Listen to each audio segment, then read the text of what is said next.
Study IQ IAS, आपका selection हमारा mission. नमस्कार साथियों, मैं हूं डॉक्टर पंकज मिश्रा और स्वागत है आपका स्टडी IQ IAS हिंदी पर। दोस्तों, कल्पना कीजिए यूपीएससी का रिजल्ट आता है, देश की सबसे प्रतिष्ठित परीक्षा का परिणाम आ रहा है, लाखों छात्रों के सपनों का फैसला होना है। लेकिन इस बार चर्चा रैंक 1 की नहीं हो रही है। इस बार चर्चा यह नहीं हो रही है कि कौन IAS बना, बल्कि सवाल यह है कि कौन सी सब कास्ट ने रिजर्वेशन का सबसे ज़्यादा फायदा प्राप्त किया है। जी हाँ, यूपीएससी के रिजल्ट में सिर्फ SC, ST, OBC नहीं, बल्कि OBC के अंदर कौन सी जाति, SC के अंदर कौन सा समुदाय और किसने कितनी सीटें पाई, इन सब का पूरा डेटा सार्वजनिक करने की बात की जा रही है। और यह मांग किसी राजनीतिक दल या किसी समूह की नहीं है। वास्तव में सेंट्रल इंफॉर्मेशन कमीशन ने DOPT को एक लेटर लिखा है और कहा है कि यह सार्वजनिक किया जाए डेटा, यानी कि सूचना आयोग का यह रिकमेंडेशन है, वह भी पर्सनल विभाग को।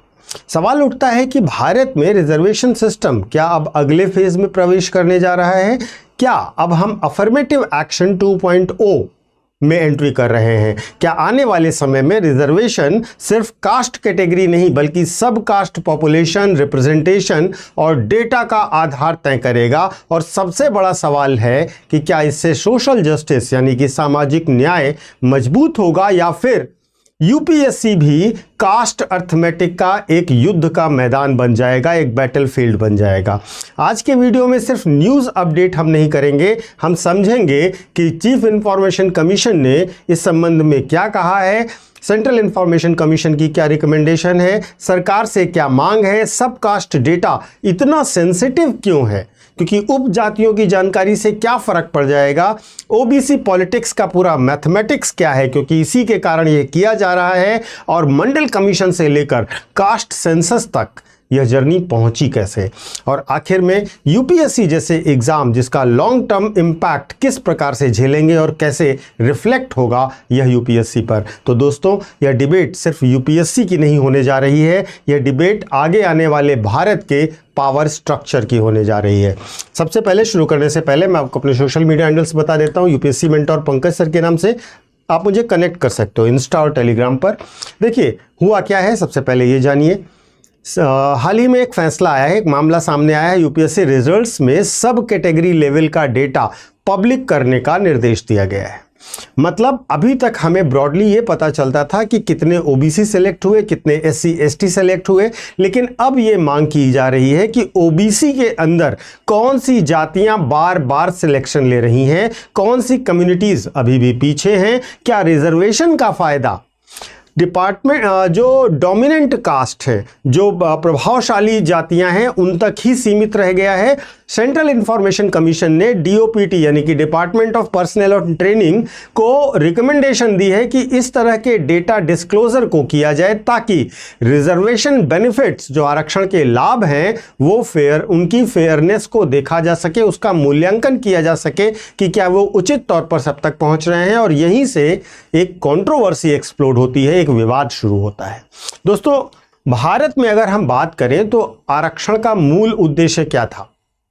आरक्षण का मूल उद्देश्य केवल सीट्स देना नहीं था। इसका मतलब था, इसका कारण था, जो ऐतिहासिक तौर पर लोगों को छोड़ा गया है, एक्सक्लूजन हुआ है, उसको सही करना, उन्हें वंचित थे उन्हें अधिकार देना। लेकिन समय के साथ साथ एक नई डिबेट आ जाती है, और डिबेट यह है कि क्या जो आरक्षित श्रेणियां हैं उनके अंदर भी एक तरीके से भेद, एक तरीके से इनइक्वालिटी, असमानता मौजूद है क्या? उदाहरण के लिए OBC कैटेगरी कोई एक सिंगल होमोजेनस ग्रुप नहीं है, एक समान सब नहीं है उसमें, और यह आंकड़ा सैकड़ों जातियों से मिलकर बनता है। लेकिन आरोप यह लगते रहे कि कुछ पॉलिटिकली पावरफुल OBC कैटेगरी की जातियां ही अपॉर्चुनिटीज पर कैप्चर कर लेती हैं, लाभ उठाती हैं, और बार बार उन्हीं का सिलेक्शन होता है, जबकि जो अत्यधिक पिछड़ी बैकवर्ड जातियां हैं, बैकवर्ड समुदाय हैं, वो इसमें पीछे रह जाती हैं और आरक्षण का लाभ प्राप्त नहीं कर पाती हैं। यही डिबेट अनुसूचित जाति कैटेगरी के अंदर भी कई राज्यों में दिखती है। पंजाब, हरियाणा, तमिलनाडु, बिहार, उत्तर प्रदेश, कई जगह पर सब कैटेगराइजेशन की मांग बहुत लंबे समय से उठ रही है। मतलब रिजर्वेशन के अंदर रिजर्वेशन कहां तक पहुंचा, यह जानना सबकी इच्छा है और यहीं से लॉजिक यूपीएससी की डेटा ट्रांसपेरेंसी तक पहुंच जाता है। अब देखिए, ये मामला आता है 1990 से शुरू होती है कहानी, जब मंडल कमीशन का दौर लागू होता है और मंडल कमीशन ने भारत की पूरी राजनीति का फ्रेमवर्क बदल कर रख दिया था। पूरा एक नए तरीके की राजनीति शुरू हो गई थी। पावर स्ट्रक्चर बदल गया था। पहली बार भारतीय राज्य ने ऑफिशियली माना कि सामाजिक और शैक्षिक पिछड़ापन रिजर्वेशन को प्रभावित करता है और मंडल एरा में फोकस था ब्रॉड कैटेगराइजेशन पर, जैसे ओबीसी पर, एससी पर, एसटी पर। अब भारत जो है वो डेटा ड्राइवन पॉलिटिक्स के फेज में एंटर कर चुका है। अब पॉलिटिक्स सिर्फ आइडियोलॉजी से नहीं चलती है, डेटा से चलती है, जहां पर सेंसस का डेटा है, पॉपुलेशन शेयर है, रिप्रेजेंटेशन रेशियो है और सरकारी नौकरियों में हिस्सेदारी की बात की जाती है। जुडिशरी में रिप्रेजेंटेशन देखा जा रहा है, आईआईटी और आईआईएम के एडमिशंस में देखा जा रहा है, तो अब यूपीएससी के सिलेक्शंस में भी देखा जाएगा। सब कुछ मेजरेबल पॉलिटिकल कैपिटल बन चुका है एक प्रकार से वर्तमान भारतीय राजनीतिक परिदृश्य में। यानी कि आज सवाल सिर्फ ये नहीं है कि रिजर्वेशन है या नहीं है, अब सवाल ये है कि रिजर्वेशन का फायदा उठाया तो किसने उठाया। महत्वपूर्ण रूप से यह मामला बहुत ही विवादास्पद और एक्सप्लोसिव है। और एक्सप्लोसिव क्यों है? क्योंकि यूपीएससी केवल एक परीक्षा नहीं है। यूपीएससी भारत में शक्ति का एक तरीके से मार्ग है, गेटवे है। आईएएस, आईपीएस, आईएफएस ये सिर्फ जॉब्स नहीं है, ये प्रशासनिक शक्तियां हैं। और जब पावर डिस्ट्रीब्यूशन में कास्ट बेस्ड डेटा सामने आएगा तो पॉलिटिक्स ऑटोमेटिकली इंटेंसिफाई हो जाएगी। और कल्पना कीजिए, जब डेटा अगर ये दिखाए कि ओबीसी कैटेगरी में कुछ स्पेसिफिक कास्ट, कुछ जातियां ही ऐसी हैं जो बहुत ज़्यादा सिलेक्शन ले रही हैं, तो क्या होगा? बाकी कैटेगरीज मांग करेंगी या नहीं मांग करेंगी? और जब वो मांग करेंगी तो क्या मांग करेंगी कि हमें सेपरेट कोटा दिया जाए, सब कोटा दिया जाए, रिक्लासिफिकेशन किया जाए और साथ ही साथ इंटरनल रिजर्वेशन दिया जाए। और यहीं से अफर्मेटिव एक्शन 2.0 शुरू होगा, जो इस डेटा के सामने आते ही शुरू होगा। देखिए, यहां पर एक इंटरेस्टिंग हम स्टडी करें तो ग्लोबली भी देख सकते हैं। वैश्विक तौर पर अगर देखें तो अमेरिका में भी अफर्मेटिव एक्शन की डिबेट लगातार चलती रही है। वहां पर ब्लैक्स और वाइट्स का डिबेट चला, लेकिन वहां पर डिबेट रेस रिप्रेजेंटेशन पर थी। 2023 में अमेरिका के सुप्रीम कोर्ट ने अफर्मेटिव एक्शन पॉलिसीज पर रिस्ट्रिक्शंस लगा दिए। क्यों? क्योंकि अब सवाल उठने लगा था कि क्या रिप्रेजेंटेशन पॉलिटिकल मेरिट को, पॉलिसीज के मेरिट को डिस्टॉर्ट कर रही है।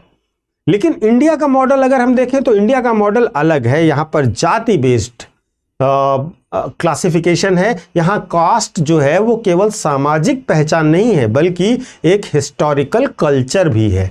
और अब अगर हम देखें तो भारत उसी फेज में जा रहा है जहां पर लोग ये पूछ रहे हैं कि कौन कितना रिप्रेजेंटेशन पा रहा है, क्या रिप्रेजेंटेशन लोगों की पर्याप्त हो रही है, कौन जेन्युइनली पीछे रखा गया है और अभी तक पीछे रह गया है, डेटा ट्रांसपेरेंसी कितनी होनी चाहिए और साथ ही साथ मेरिट और सोशल जस्टिस का बैलेंस क्या बन पा रहा है भारत में इस रिजर्वेशन से, 70 साल के रिजर्वेशन से। क्या हमें कैटेगरीज को और ज़्यादा अंदर तक क्लासिफाई करने की ज़रूरत नहीं है? यूपीएससी एस्पिरेंट्स के लिए यहाँ पर बहुत सारे डर का माहौल भी है, लोग डर भी रहे हैं। क्यों? क्योंकि एस्पिरेंट्स को लगता है कि अब एग्ज़ाम के ऊपर पॉलिटिक्स और ज़्यादा होगी। ऑलरेडी यूपीएससी एक इमोशनली एग्जॉस्टिंग प्रोसेस है और अगर हर साल selection data caste micro analysis में बदल दिया जाएगा तो सोशल टेंशन बढ़ेगी और YouTube debate, social media narratives, political mobilisation, ये सब के सब इसके पीछे लग जाएंगे और इंटेंसिफाई हो जाएंगे। तो सबसे बड़ा फियर ये है कि फ्यूचर में यूपीएससी सिलेक्शन डिस्कोर्स जो है वो मेरिट लिस्ट से ज़्यादा जाति के रिप्रेजेंटेशन की लिस्ट बन जाएगा और इस वजह से सिविल सर्विस के एस्पिरेंट्स जरूर चिंता में हैं। अब इस डिबेट के एक आइडियोलॉजिकल एंगल को भी देखिए, क्योंकि ये एक हिडन एंगल है, इसको समझने का प्रयास कीजिएगा। पिछले कुछ वर्षों में बीजेपी और आरएसएस ने सोशल इंजीनियरिंग पॉलिटिक्स पर बहुत ज़्यादा फोकस किया है, विशेषकर नॉन डोमिनेंट ओबीसीज पर जो अब उनका वोट बैंक बन रहा है और स्मॉलर कास्ट ग्रुप्स पर। यानी कि पॉलिटिक्स अब सिर्फ upper caste versus lower caste नहीं रह गई है, अब माइक्रो कास्ट मोबिलाइजेशन का दौर शुरू हुआ है और इसीलिए सब कास्ट रिप्रेजेंटेशन डेटा जो फ्यूचर की पॉलिटिक्स है उसका एक बड़ा हथियार बनने जा रहा है।